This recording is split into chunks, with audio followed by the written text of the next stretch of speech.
Fala, meu povo, tudo bem com vocês? Esse daqui é o Corintiano Informe, com mais um boletim de notícias do Timão. Fica ligado que hoje promete, hein? E o Corinthians anuncia mais uma baixa para o jogo de quarta-feira contra o Grêmio, Alex Santana. O jogador que ia ser titular na quarta-feira acabou se machucando ontem no jogo contra o Juventude. Uma contusão na coxa esquerda, que era tudo que faltava pra gente, né? E a gente já não tem o Ranieri no jogo da quarta-feira contra o Grêmio, agora a baixa vai ser o Alex Santana. Pro jogo de quarta-feira, o Corinthians já não vai ter o volante Ranieri, suspenso na última partida da Copa do Brasil, né, que ele foi expulso. Agora a gente não vai ter o Alex Santana. Só sobrou pela característica, sobrou o Charles, que também acabou de ser contratado, né? E o Breno Bidon. Mas eu tô achando que o Corinthians vai jogar com 3 zagueiros na quarta-feira. Provavelmente vai entrar o Kaká ou vai entrar o Gustavo Henrique na posição do Alex Santana. E aí o Corinthians forma uma zaga com 3 zagueiros ali, que foi o que deu certo nos jogos atrás aí. E o Corinthians acerta a contratação de Thales Magno. O jogador ex-Vasco e agora ex-New York City desembarca aqui no Coringão. O jogador vai ser contratado, né, na verdade, por 13 milhões e meio de dólares. E aí é uma grana alta, hein? Se o Corinthians não for ficar com o jogador daqui a um ano, o Corinthians paga 1 milhão e meio de dólares. Caso daqui a um ano o Corinthians, por performance e outras coisas que o Corinthians colocou em contrato, o Thales Magno conseguir executar em campo, o Corinthians paga mais 12 milhões de dólares. Então, se o Corinthians contratar o jogador, o Corinthians vai pagar 13 milhões e meio de dólares lá em 2025. Caso o Corinthians não contrate um jogador, em 2025 o Corinthians só vai pagar 1 milhão e meio de dólares. Não é só, né? É dinheiro pra caramba. Vamos ver se o jogador dentro de campo vai render, né? Nesse ano, o jogador tem poucos jogos. Ele estava contundido, ele tinha uma lesão no joelho. Ele fez 3 jogos pelo New York City. 2 começando no banco e 1 como titular. Mas eu acho que é uma boa pedida pro Corinthians, né? Os valores que às vezes a gente pode questionar, mas também depende do desempenho do jogador, né? E jogando bem aqui, o valor será pago e eu acho que será um bom investimento. Mas a gente tem essa ressalva aí, porque tem cada jogador que veio do Corinthians que é só por Deus, né? E outra notícia que eu acho que pegou todo mundo de surpresa hoje, não tão assim também, né? Foi que André Cury conseguiu bloquear as contas do Corinthians, algumas contas, entre elas a conta da Caixa Econômica Federal. Você acredita? O cara bloqueou, na conta tinha 12 milhões e meio de reais, que era do financiamento da Neoquímica Arena. Então o dinheiro que está lá na conta que é para pagamento do estádio.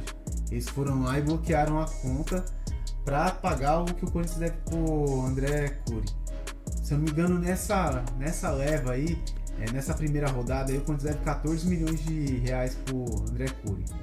Mas pelo que eu tava lendo, o Corinthians ainda tem vários processos na justiça e o André Cury exige mais 30 milhões de reais.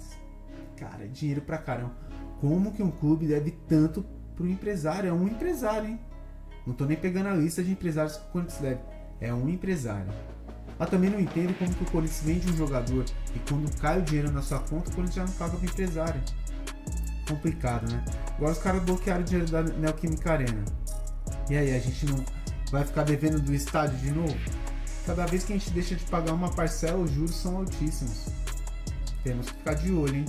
Em cima pra ver, porque assim, o Corinthians continua fazendo negócio com esses caras. Complicado, né? Não sei a opinião de vocês, mas a gente deveria rever essas posições com os empresários ou negociar melhor essas taxas, porque o Corinthians está pagando muito com o empresário. E além do Thales Magno, o Corinthians negocia ainda com Gonzalo Plata. E aí o Corinthians ofereceu na primeira rodada 8 milhões de dólares, que os caras não estão querendo aceitar, né? Então assim, pelo que eu vi, o jogador é bom, é um jogador que o Corinthians precisa, é um jogador de ponta, de beirada de campo, que é o que o Corinthians precisa hoje. Aprofundar a jogada, quebrar barreiras. Então assim, igual ontem contra o Juventude, a gente precisava de um jogador desse. Aí você vai falar, mas a gente tinha o Pedro Henrique, a gente tinha o Wesley, tinha. Mas assim, o Pedro Henrique até que entrou bem, mas o Wesley não jogou nada. Então assim, eu acho que o Corinthians deveria rever algumas posições, de repente vender o Wesley e tentar contratar um jogador, mas a gente vai precisar. a gente precisa. Ou subir alguém da base, mas se tivesse um cracaço na base, eu acho que já teriam subido, né? Tem alguns bons jogadores lá que deveriam ser testados no profissional, mas na turbulência que o Corinthians vive hoje, talvez colocar os moleques vai queimar o moleque no campo, né? Então é melhor a gente dar uma segurada também. Mas assim, esse Gonzalo Plata é um equatoriano e é jogador da seleção do Equador e é um bom jogador, viu? Jogador rápido, ainda jovem, que daria para o Corinthians ainda fazer um dinheiro futuro, né? Outro jogador também que o Corinthians está atrás é Alex Arce, que é um paraguaio centroavante, que é um centroavante da seleção do Paraguai também. Ele joga na LDU e assim, é matador. É aquele jogador para empurrar a bola para a rede. É um jogador que o Corinthians precisa, que a gente já contratou o Pedro Raul, mas ele não está resolvendo. E o Corinthians precisa disso. A gente viu ontem que a gente jogou quase 40 minutos aí com 2 jogadores a mais e a gente não conseguiu fazer gol. A bola passa, ninguém chuta, a bola passa. A gente precisa de um jogador naquela posição. E aí tem o Alex Arce, que é um jogador que o Corinthians tem interesse. Acho que a primeira opção do Corinthians é o Alex Arce. Tem uma idade de 29 anos, com centroavante, acho que tá bom. Dificilmente você vai conseguir um centroavante novinho hoje, porque os novinhos que começam a fazer gol aqui na América do Sul já vão direto para a Europa. Então, assim, eu acho que pode ser um bom jogador. Ele jogou no final de semana ele fez 2 gols também. Então, é um jogador interessante. Acho que o Corinthians está fazendo certo, deveria e tem que continuar atrás de jogadores desse perfil.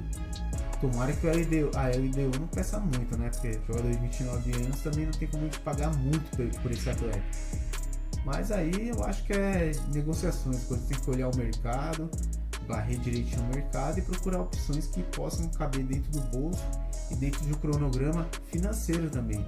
Porque não adianta a gente se endividar com um monte de jogador aí e depois ainda a gente não conseguir sair dessa situação. Você tem que contratar jogador que resolva a situação, jogador para chegar e ser titular.